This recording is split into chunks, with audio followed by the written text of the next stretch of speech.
Hello YouTube, my name is Josh Bryan with BNB. Today we're going to be discussing HP ALM Octane, specifically the quality and defects modules inside of that.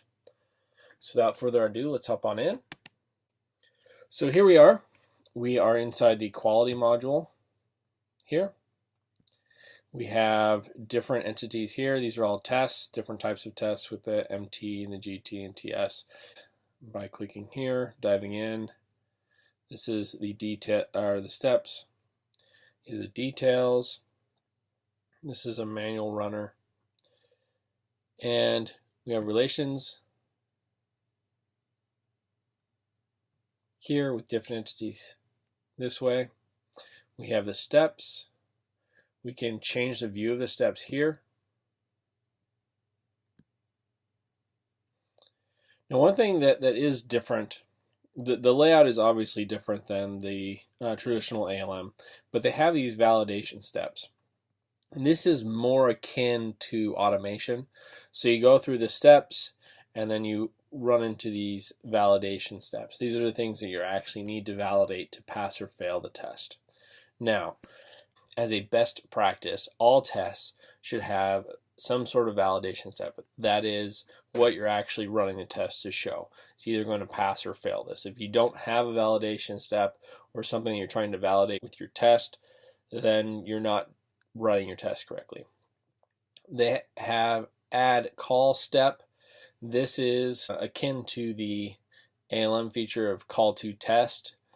This is where you can call another test to run those steps prior to running the steps on this test. I highly recommend that if you're using traditional ALM or Quality Center, that you use the call to test. If not, if you're thinking about upgrading that has this here, that you can run it there. It has different runs. The runs are actually part of the test itself. Attachments, if there are any, and history. Now I want to go back to the steps. I want to run this test just so you can see the different run interface. So we have the steps, we have the pass-fail criteria here. Every step that we do, we can add the defect. So we can go down, down, down, and then we actually can pass or fail this right here.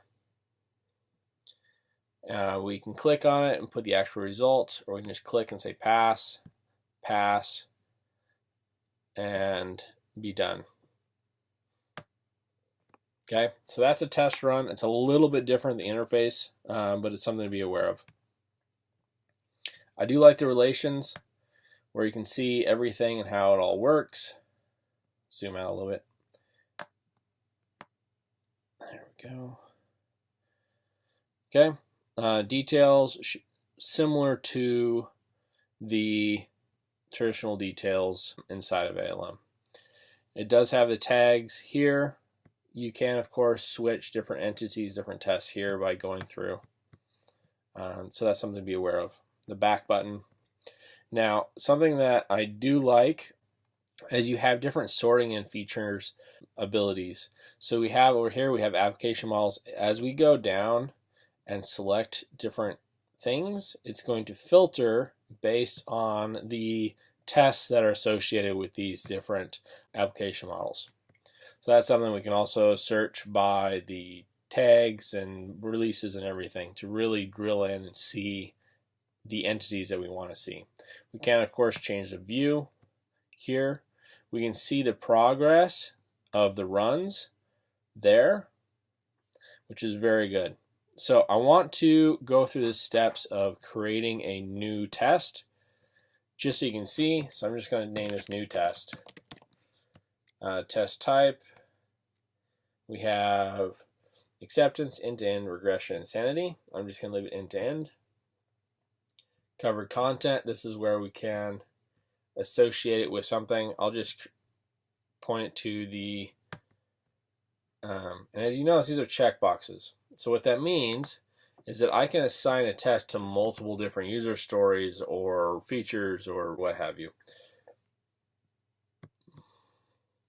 application model, say, and again, this is over here.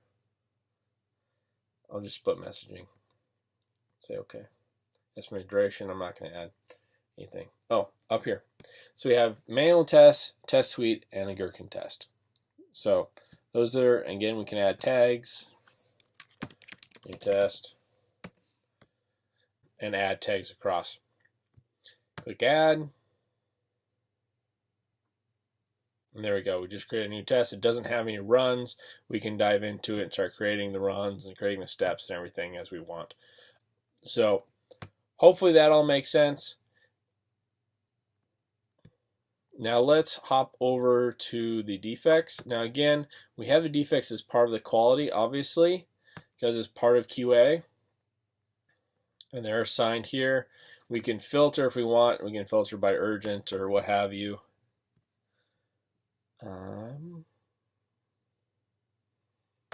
Priority, urgent, okay. So now we see the very urgent ones. We can drill in and see them if we want. We can click the overview, just kind of see everything. And again, with all the overviews, it is interactive, so I can click and see what I'm looking at and then drill in if necessary.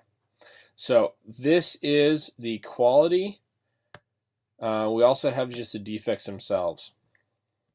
I'm going to change the view.